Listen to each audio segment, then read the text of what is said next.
This is Shopify Masters, the e-commerce marketing podcast for ambitious entrepreneurs. It's powered by Shopify, the easiest way to sell online, in person, and anywhere in between. To get an extended 30-day trial, visit shopify.com/masters.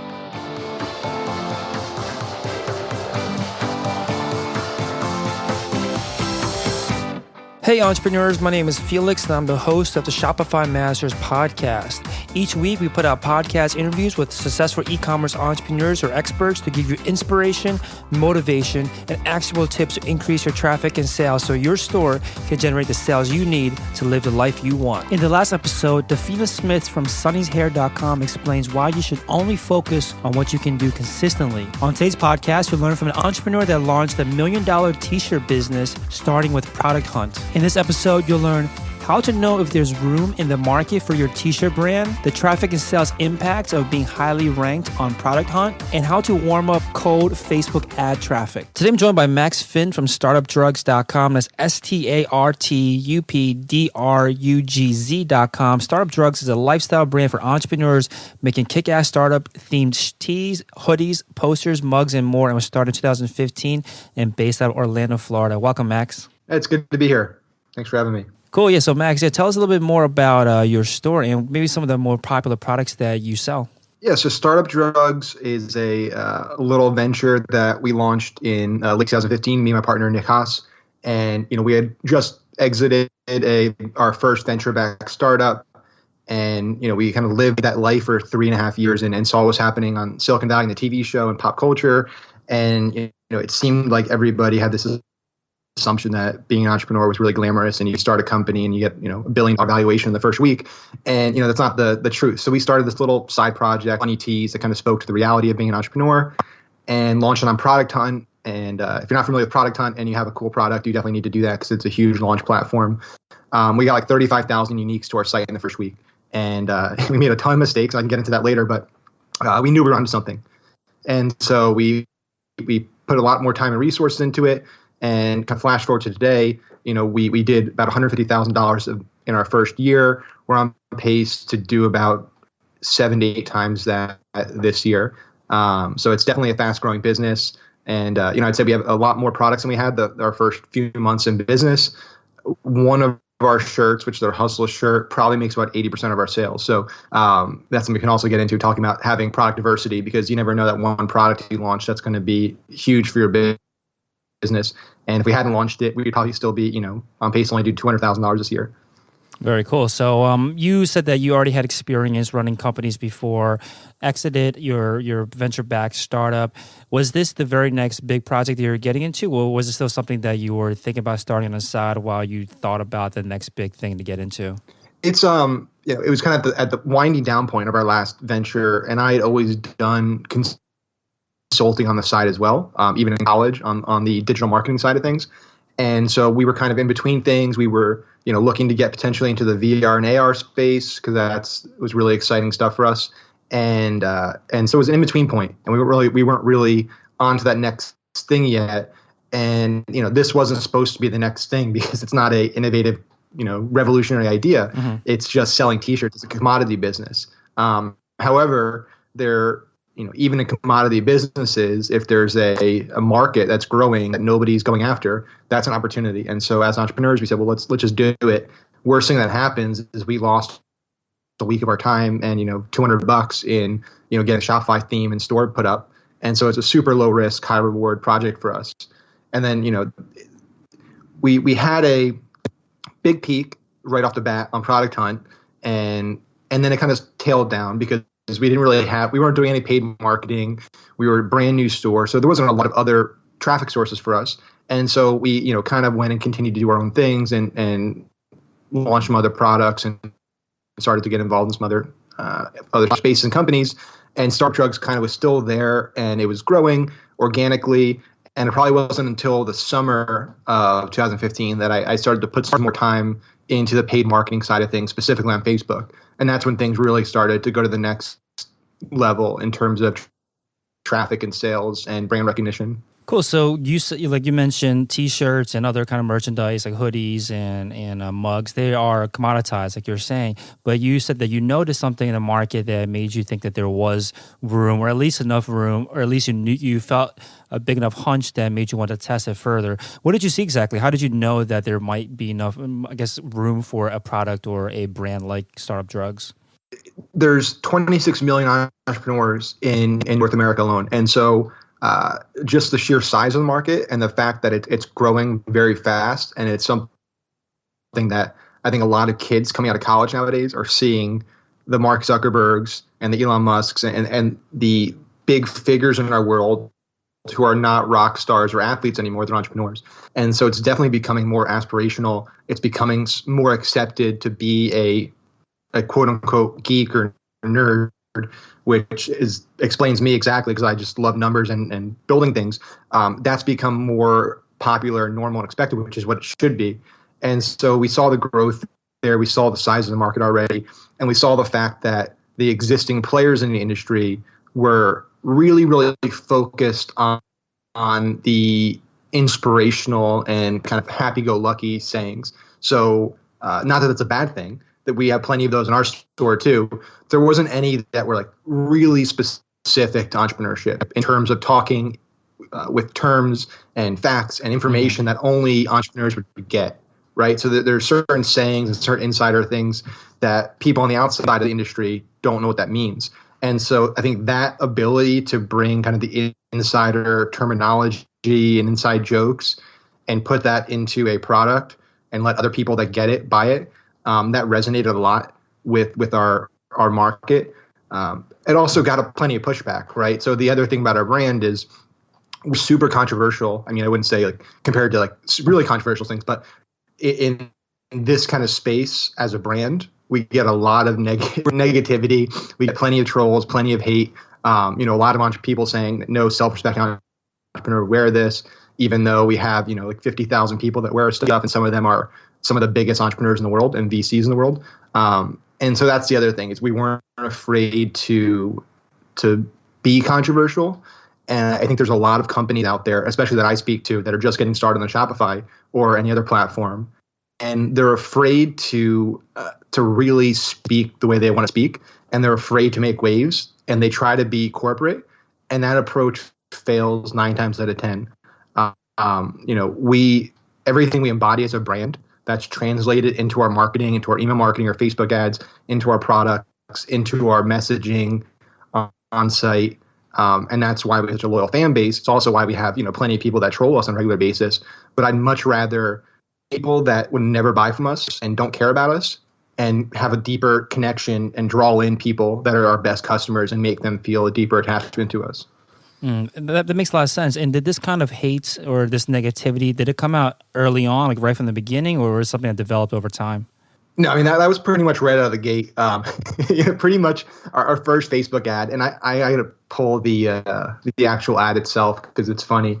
We had hundreds and hundreds of comments on the ad, and many of them were very, very positive. People tagging their friends and saying, check this out. And there's plenty of people out there that they're just negative people and they don't have anything going on in their lives. And that's how they fulfill something that they're missing inside. The cool thing is that Facebook has seen this, and it's actually now after this election, it's becoming more and more prominent. Facebook, Twitter, all the social platforms. If you have a brand page on Facebook, you can now use their publishing tools section to basically automate the filtering of those types of negative comments. So you can use keywords, and Facebook will essentially just remove those comments before you have to do it, which is good for like really negative stuff. I'm not a big believer in like deleting every comment. I think that's a bad look for a brand, is if you literally have 100% of the comments on your post are, this is the best brand in the world, this is so cool. It starts to lose that sense of authenticity and being genuine. And consumers, especially, our generation and younger, can really sniff BS and can really tell when brands are being unauthentic or when they're not, really showing the full picture. So I do think having some negative comments on the field is a good thing, and getting rid of all the negativity is can have a negative impact on your brand, ironically. Yeah, and I also think that it helps your devoted fans have something to rally behind too. If there's like, a bunch of haters or any people that are negative or negativity coming on board, your devoted fans almost have something to not necessarily battle against, but it can fire them up as well. And that's always a great way to get more of your fans to fall even more in love with what you're doing. And so if you saw this right from the beginning, why wasn't it a sign for you guys to back off? Like, what made you say, even though there's all this negativity, I'm going to keep pushing forward? Because like you're saying, your brand is not that controversial. And I'm sure other listeners out there have this similar issue every once in a while where there is some negativity, especially in the early days when people maybe doubt them or don't believe in the vision. What helped you keep on going even though you were, bumping up against this negativity? So, I mean, there's a few things there. One is, and this is something that's become really big in my life right now as also rolls out a lot of our own products internally. People, and this is kind of a famous Steve Jobs quote, and it also goes back to Henry Ford. Henry Ford said if he had asked people at that time what people wanted, they would have said faster horses. They wouldn't have said cars because there was no cars in the world. And Steve Jobs said the same thing with the iPhone. And so I'm a big believer in the fact that a majority of consumers most of the time they don't know what they want. And a lot of their viewpoints can be flawed or not based in the right kind of mindset. And so, we don't let a few haters or people having negative criticism or comments or about the idea, the concept, the product, messaging, whatever it might be, deter us if we truly believe in the product and we have data that shows that it works. And so those are the two things: is if you genuinely believe in yourself and you believe in your product and your service and you think that it's a good idea, that alone is not enough. I mean, that's a critical component of it. However, if you have that and you also have early data showing that this works, people buy this product, and we have early customers and early traction, you can't let a few people saying this is stupid, this is dumb, nobody would buy this, tell you to pack your bags up and go. And if you do, I mean, that's a sign probably that you're not cut out to be an entrepreneur. And I know that's harsh, but that's it just gets more and more scale. I mean, the scale of the negativity increases with the size of the business. So if you can't handle it at a small, 4 or 5 figure a month business, when you get to a 6, 7, 8 figure a month business, that 2% of people that are negative now looks a lot bigger, and you're going to hear a lot more. And so you need to be able to filter that out. You need to be able to focus on the metrics that matter for your business, and the percent of people saying negative stuff shouldn't be a factor of that. You just ask Apple. Every year Apple comes with an iPhone, and every year there's tens of millions of people who bash it and say there's no more innovation in Apple and it's stupid. Why would anybody pay $800 for an iPhone? Yet every single year there's people lining up 2 weeks before to buy the product and give Apple $800. So I think the short answer to that long rambling is you can't just let people sway your company in the sense that if you believe in it and you have early numbers to show that it's actually a viable business in terms of people actually paying for the product, you should follow that through and not be swayed by other people. Mm-hmm. And when you do see this negativity, though, especially when it's public, when it's on your Facebook ads or on your fan page, how do you handle it? Do you respond to it, especially if it's in public, or what have you found the most effective way to, I guess, deal with negativity? Yeah, this is like a super tricky area for businesses, and it's something that we still wrestle with, especially with like a client. Because we get this asked by our clients we run Facebook campaigns for. It's like, how should I handle this? How should I deal with this? The short answer is that there's no like right answer for every brand. It depends on the kind of personality of your brand. For us at Startup Drugs, we're very aggressive and we say what we think and we don't hold back, and we're not, we don't put a filter on anything. So for our brand, it does make sense to be somewhat confrontational to a degree. Like we don't, if people are totally out of right field and it's very, very hateful, we don't engage at a serious level there. So a lot of our engagements are usually equally sarcastic. it's not like a serious argument in the sense that like we're not going to get into like a deep heated political debate with somebody in regards to our brand. We might like crack a joke. We might, reference something like, somebody one time wrote, no, that the entrepreneur wear a t-shirt or something really stupid like that. And so our response was we just grabbed like a picture of Zuckerberg, like every like billionaire entrepreneur, and just like created a graphic saying their net worth over each one and posted that back. So we'll do things like that. And that's super, it's not super in your face. It doesn't make us look bad. It's funny. It fits our brand. At this point too, we have most of our customers now, because we've grown so much, handle it for us. And so that's kind of the point where we recognize that we were really onto something when we started having our fans actually engage trolls and negative people for us and kind of shutting them down for us. And we didn't have to really worry about it anymore.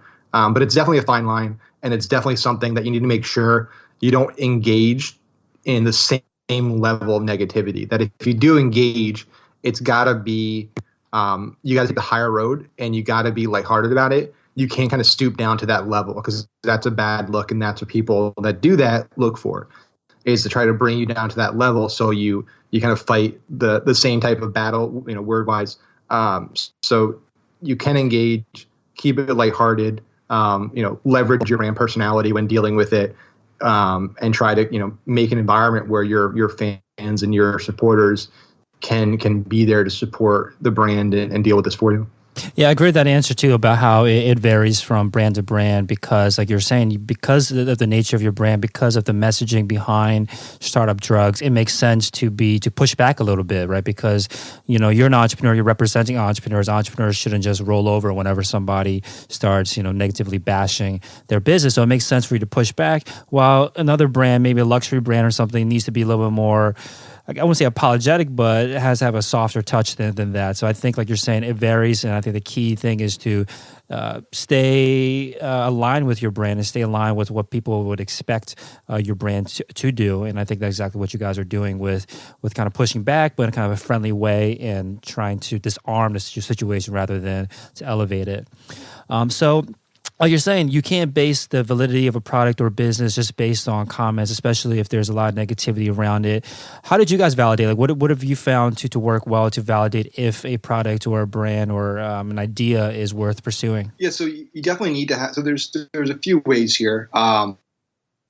Some are things we do internally with our agency to roll out new products, and then I'll tell you the one for Startup Drugs. So for Startup Drugs, we found a launch platform, and that platform for us is ProductHunt. And for a lot of companies, if you're a B2C product company, making software, physical products, hardware, ProductHunt is a great platform for that.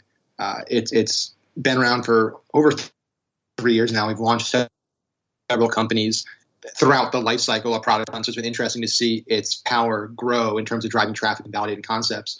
Ryan Hoover, who's the founder there, has built something really magical that every day, in case you don't know what ProductHunt is, there are people can hunt products, which means they can post them up there similar to Reddit, and the community then upvotes those product services on a daily basis. And the ones that have the most votes, along with other factors that go into the algorithm, get into the, and if you're in the top 3 or 5 on ProductHunt each day, especially today, you're going to get 10, 20,000 plus visitors to your site, probably in a day to 2 day window, because then they also send out follow-up emails the next day.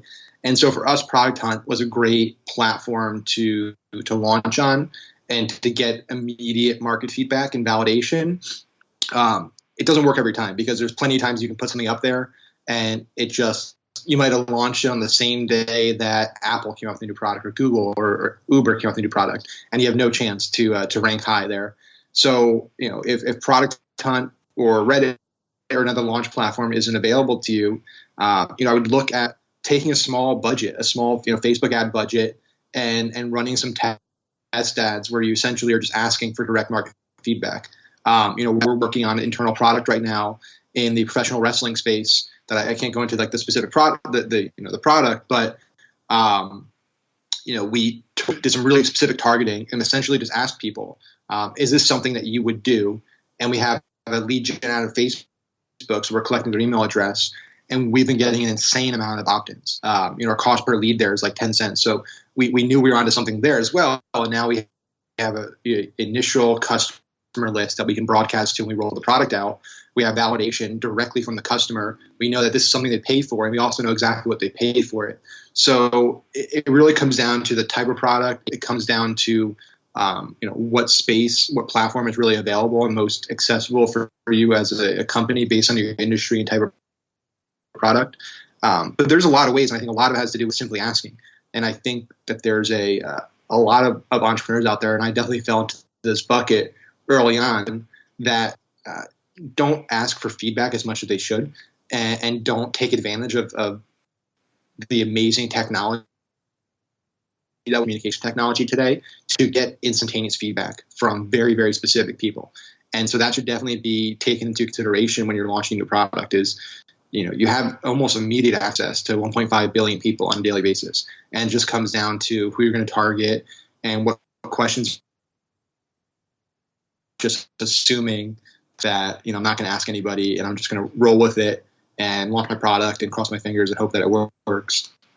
Very cool. Yeah, ProductHunt is definitely like you're saying, a very great platform to launch on, just because there is just such a targeted audience on there. But like you're saying, you have to be launching something in I guess in that space where there are tech people involved, or your product is targeting tech folks, or millennials and people more in that age bracket. But I think it does apply still for a lot of different products, a lot of different companies out there. So tell us about your experience. Like, how does someone even get on ProductHunt in the first place? Yeah, so it used to be a lot easier. So this is my dilemma as a digital marketer, is a marketer that also does coaching consulting. Is a lot of the stuff that I do, I beta test a lot of things for Facebook. I beta test a lot of things for other big marketing companies. And the stuff you beta test has incredible results because nobody else is doing it. And it's small circle of people doing it, such as like before Facebook rolled out video ads, I was able to do that. And that was crazy.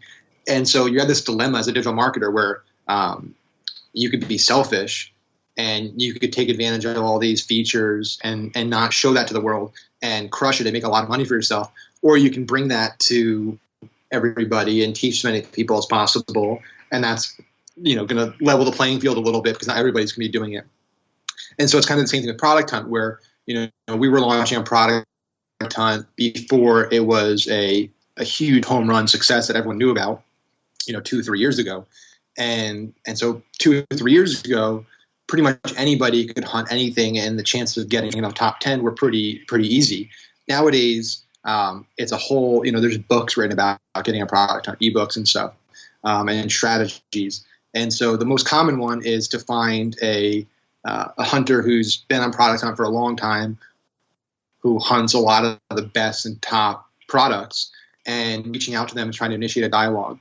And don't be pitchy, because that's the last thing somebody like that wants, just to get sold constantly, but simply to ask, for their, for 10 minutes of their time to show them a product or something and get their feedback, and hopefully be able to sell somebody like that and convince them of the coolness of the product and value of the product, and get them to agree to hunt something.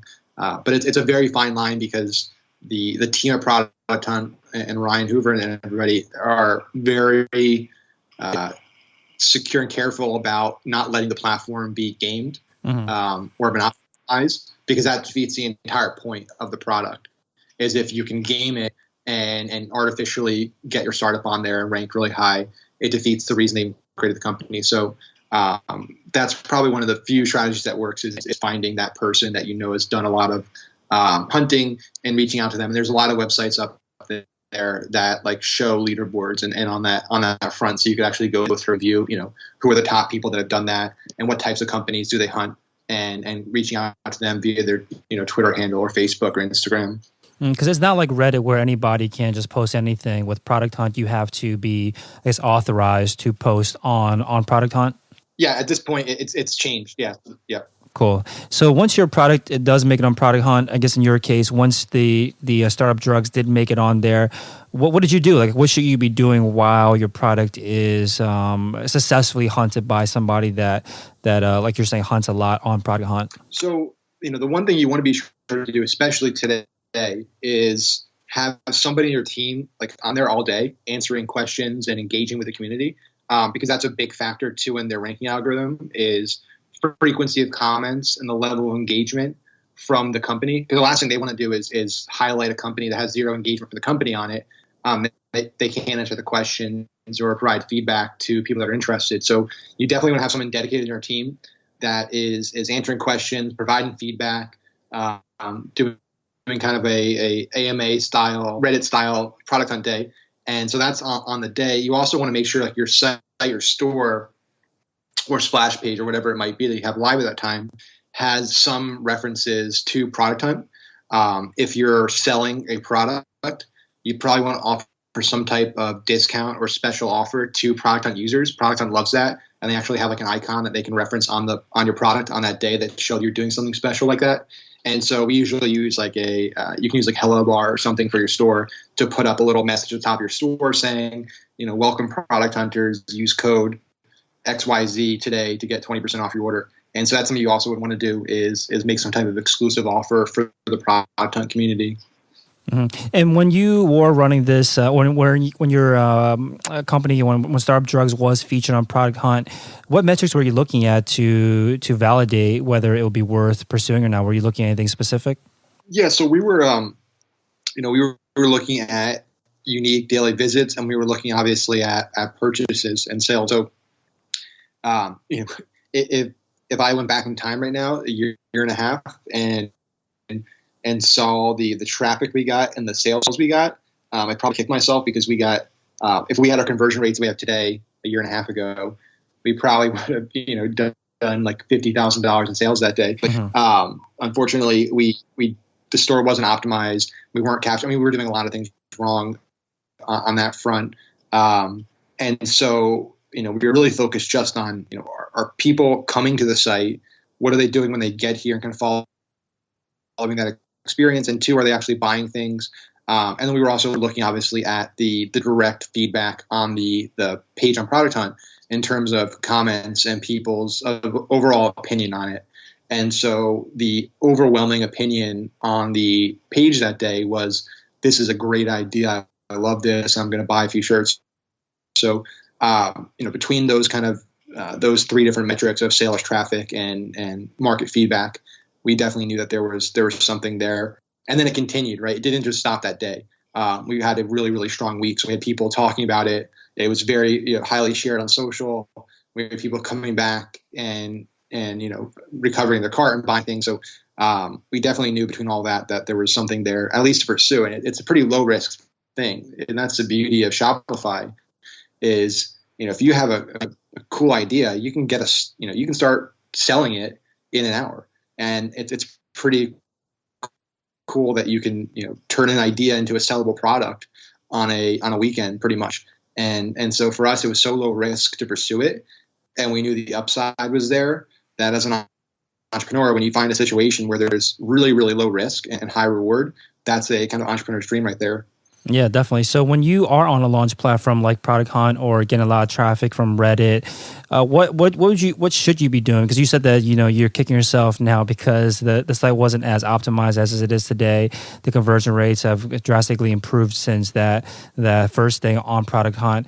What would you do differently to make sure you got the most value out of that burst in traffic for that week? Yeah, so there's a list of things. The first is having a lead collection system up front.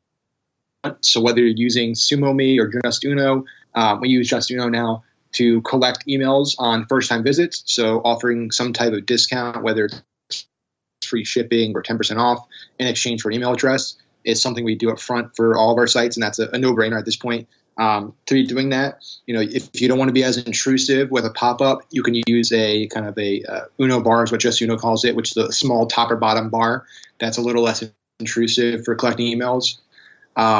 We use exit intent, so exit intent pop-ups are huge. Essentially, exit intent is the ability to show a pop-up or an offer to somebody that's about to leave the site. So it uses mouse tracking technology and can see the person's going to the red, the dreaded red button in the top of their browser. And so we'll hit people with a 15 to 20% offer if we know they're going to leave. And that specific offer alone probably increased our sales. I think last time I checked, it was like 15% a month. And so for us, it's huge If you can do one thing that brings in a 5% increase or even a 4% increase, that's worth doing. So to have a 10, 15% increase. So exit intent, lead collection up front is huge. Having some type of chat mechanism on the site. We use Messenger integration. So because we do so much stuff with Facebook, people have questions. And if you built the site, you don't see it in the same, you have kind of blinders on, so you don't see it in the same perspective as somebody that's never been to the site before. And so they're going to have questions you couldn't even think of. And having somebody there, whether it's you in the first days because you're a one-man company, one-woman company, is really key to answer. Live feedback on the site is huge. We use a live sales ticker called Credible, which we love, and that kind of shows sales in real time. That helps build credibility, authority, and trust, which is kind of 3 psychological triggers for non-Walmart, Target, Amazon stores that we as entrepreneurs have to overcome. Which is, does anybody buy from this company? Is it a scam? There's a lot of variables you have to overcome as a new store owner, and so adding things like that show, Bob in Wisconsin just bought this shirt, and Sally in Florida just bought this shirt. For us as well, the retargeting side of things is huge. So even if you don't have a Facebook ad budget right now and you can't run ads, you still need to get your Facebook pixel installed and custom audiences created, because that's data that's coming into your store, really, really valuable data that without a pixel installed, you're just letting disappear. And it's pretty much, in my opinion, the same thing as letting just money come into your site and fall out of it. So Shopify, again, has made that process incredibly easy. It used to be you had to do some coding to set up the pixel and track all the right 12 standard events. And now you can just put your pixel ID in there, just like Google Analytics ID, to track your Facebook pixel.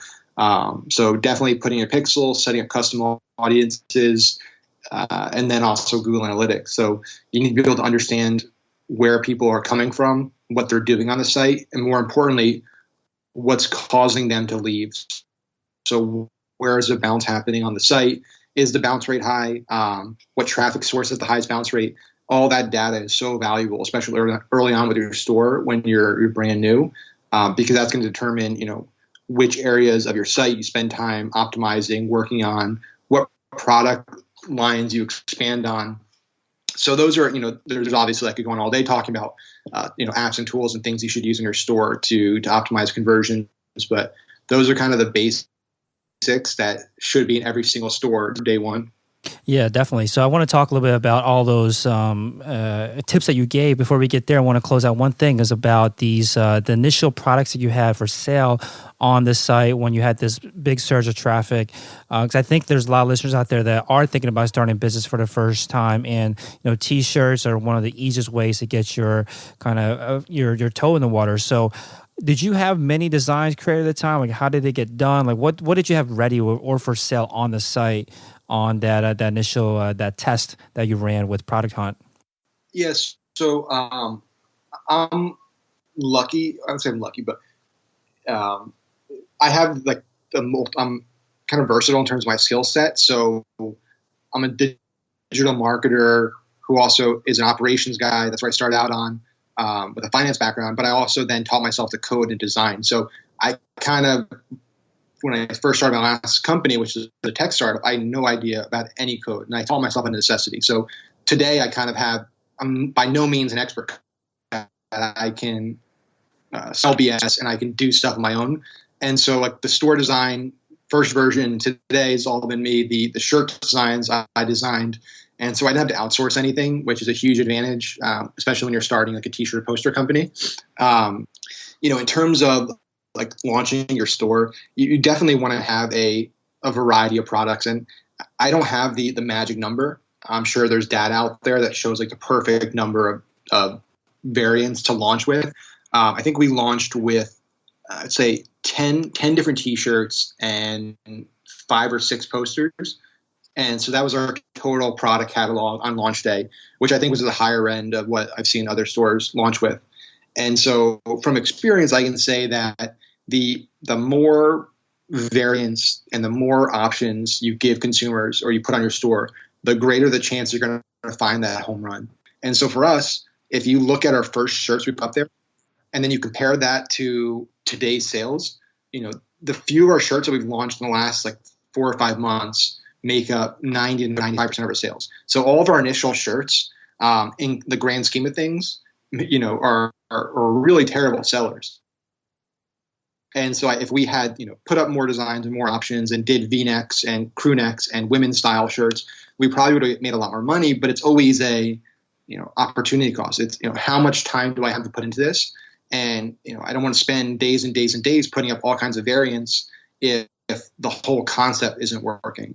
And so I'd rather validate the concept in general and then work to add more SKUs and variants and get direct feedback from customers. Because that's what we got. Like after the first launch, we heard, hey, I'm not a fan of 100% cotton shirts, or we had a lot of female entrepreneurs that wanted female styles and women cuts. And so we started working to do that.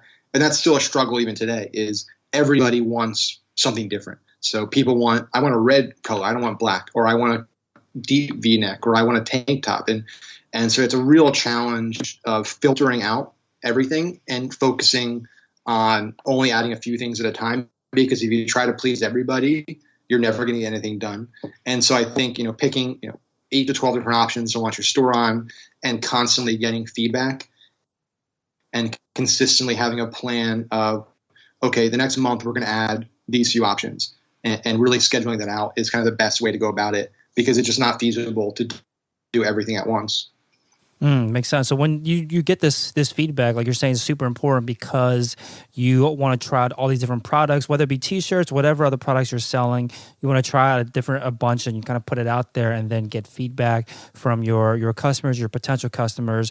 What was an effective way for you to get this kind of feedback? Were people just emailing you, or how were you getting their feedback on the different products that you're putting out there? So a lot of it was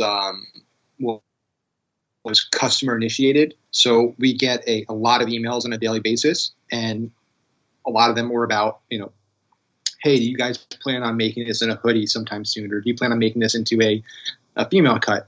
And so every time we would get that, we would document it. We have it in a Google sheet. Okay, we just got this request again. We got this request again. This is a new request. We also get a lot of shirt ideas. We have we have a Google sheet with probably 500 different shirt ideas. 300 of them probably are internal ideas, and 200 are from customers.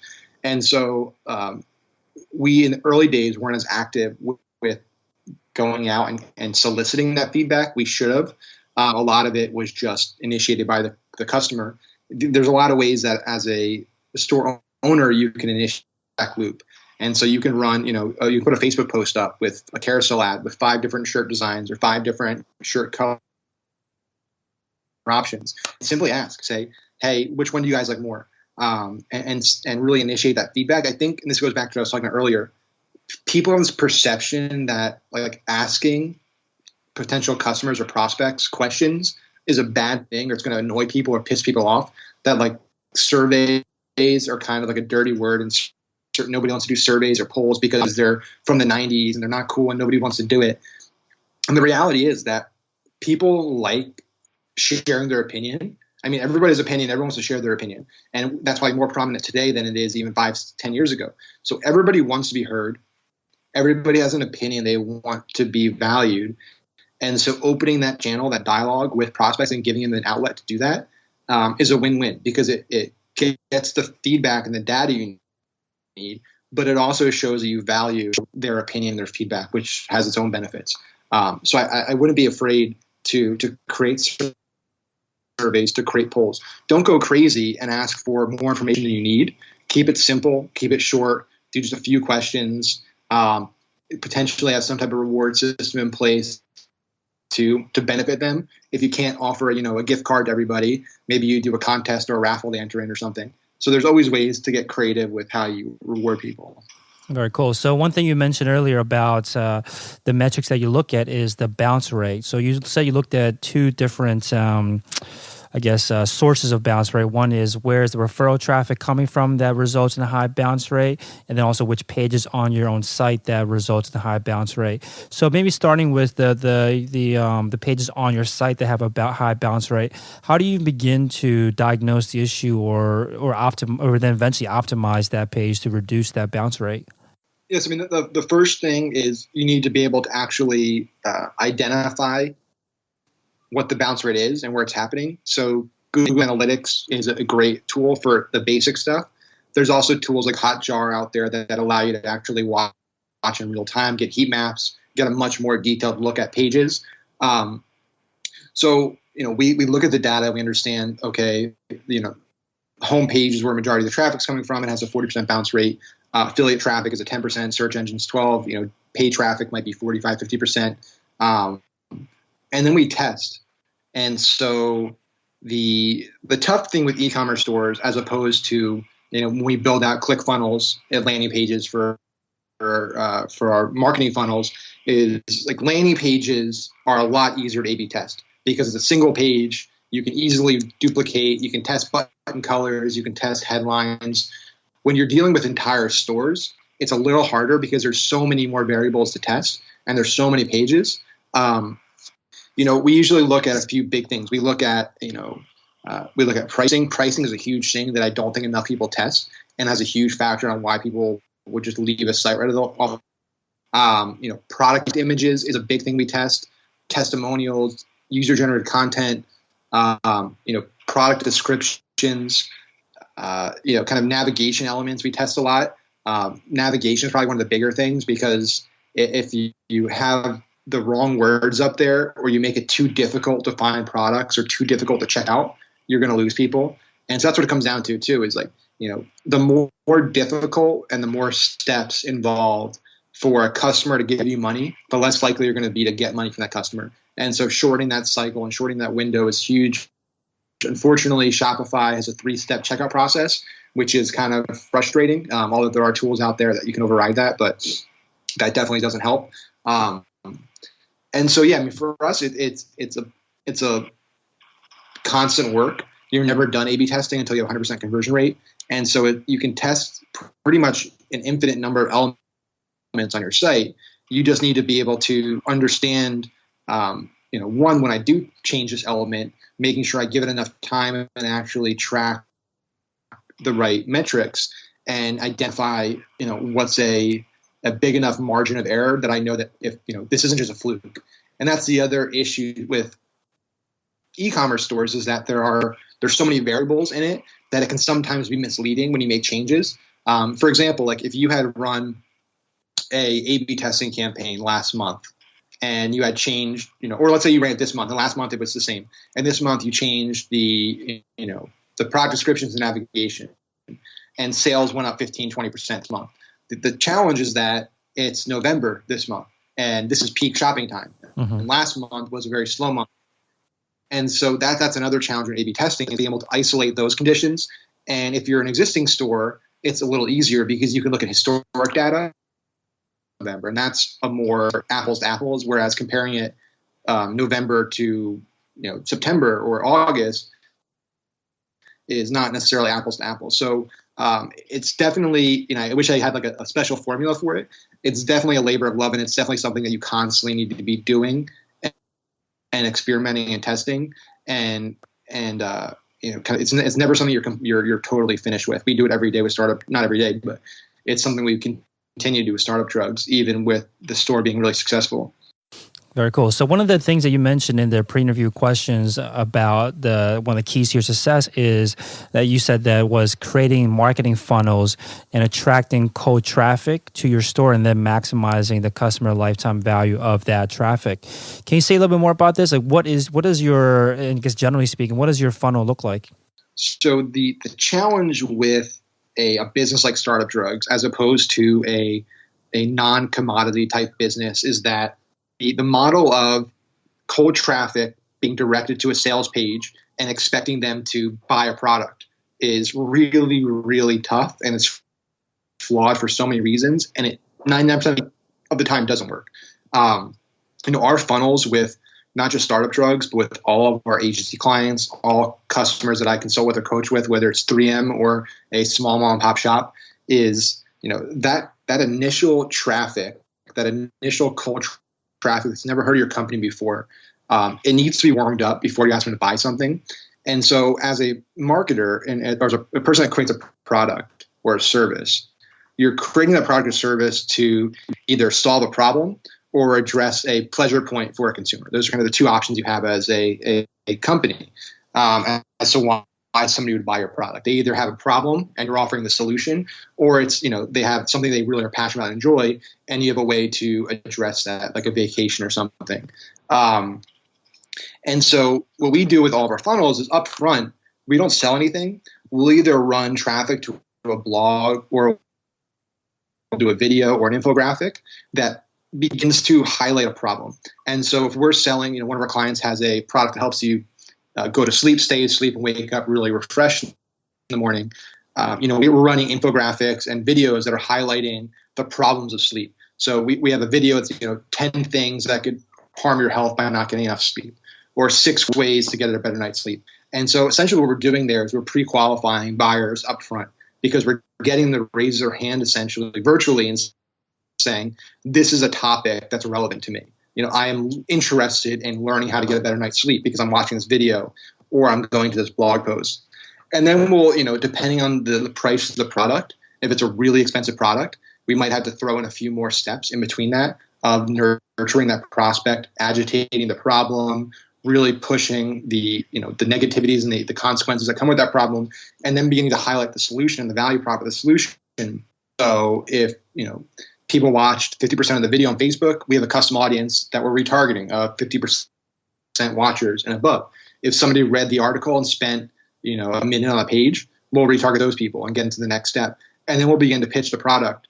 But even that, at that point, is still a tough sell. Even if they're a little warmer, you still need to overcome a lot of hurdles in the buying cycle. And so we'll then use things like press, awards, testimonials, user-generated content to push them over the edge, because those are kind of the variables that most people have need kind of a hand-holding to get through the buying process, unless you're an Amazon or a Target or a company that already has those elements in place.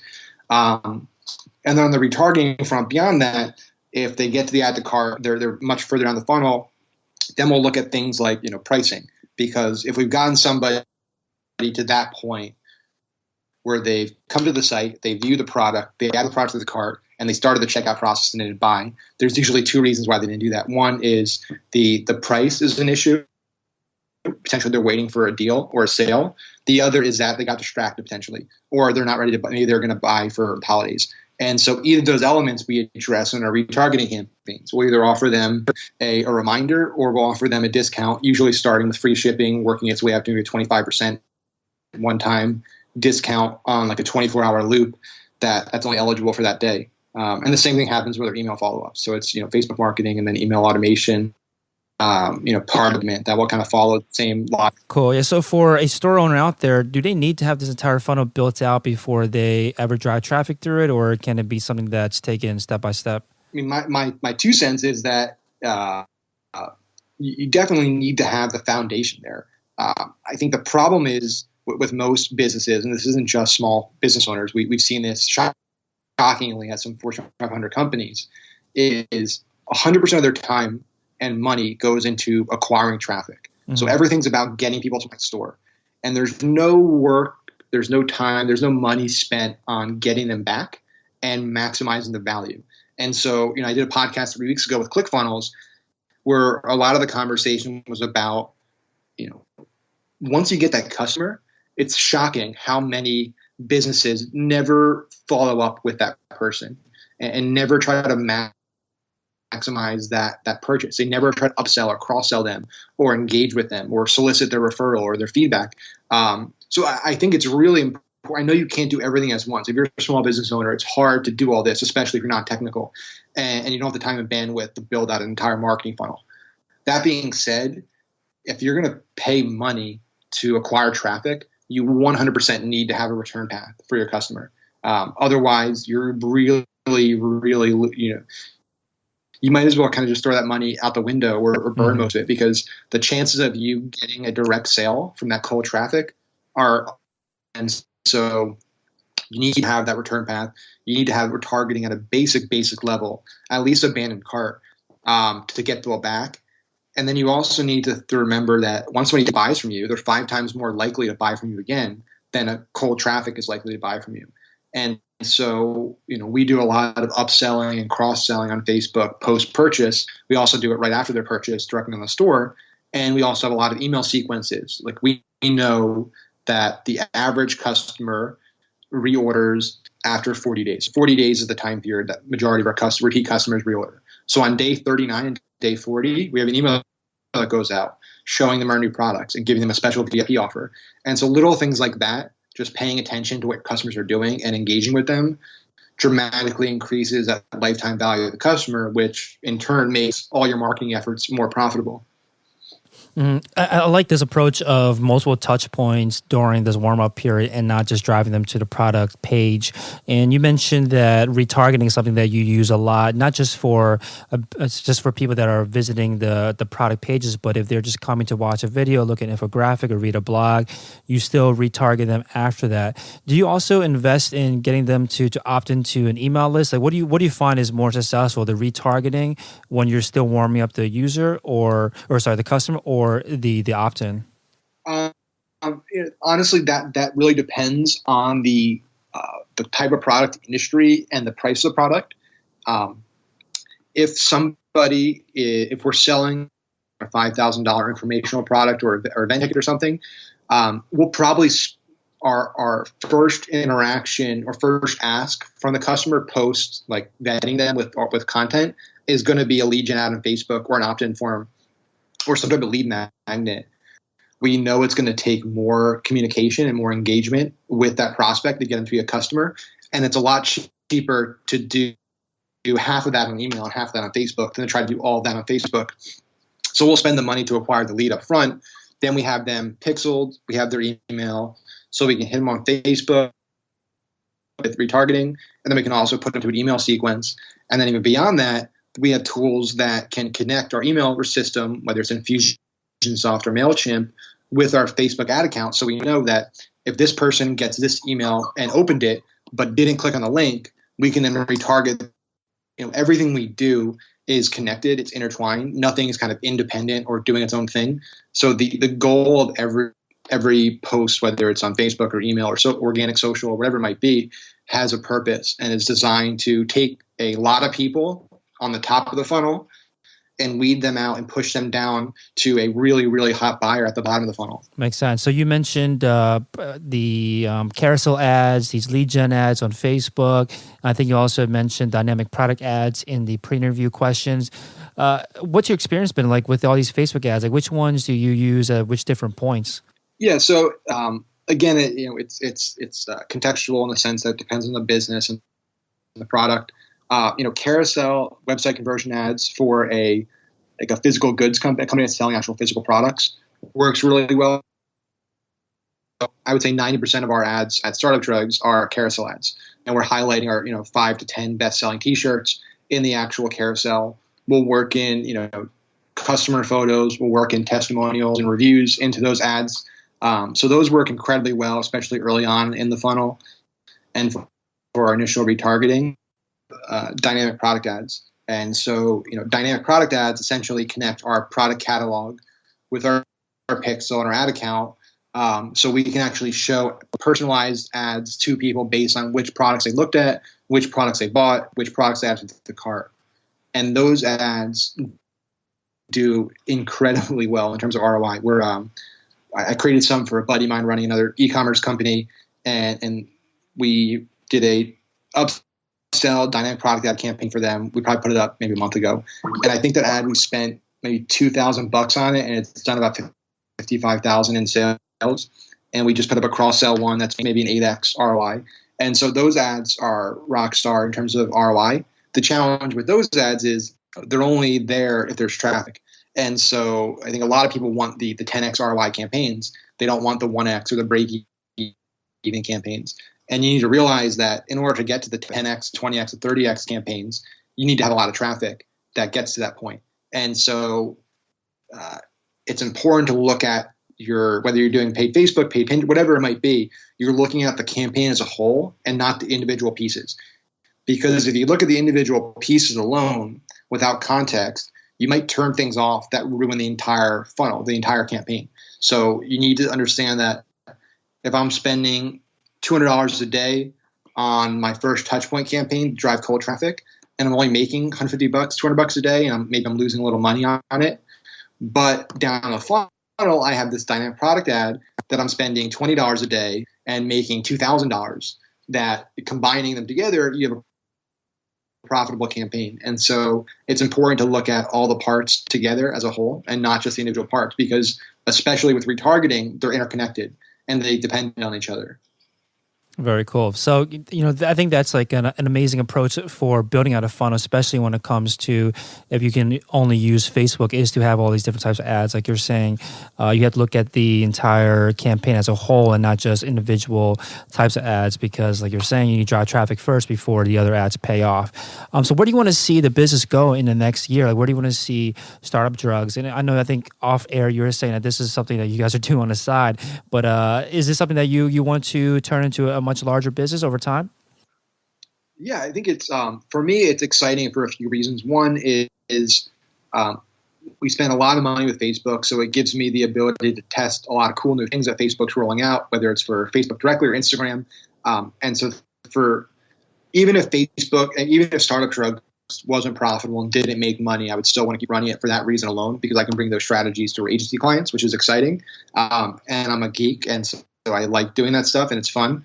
That being said, for me, I think for Startup Drugs, the long-term play there also is turning the community into a profitable aspect of the business. So we have our products that we sell, and those are great, but we have so many incredible customers that are people that I've gotten to talk to on a one-on-one level that a year ago, 2 years ago, I looked up to and were like, idols of mine, and now we're kind of on the same playing field and get to chat and hang out.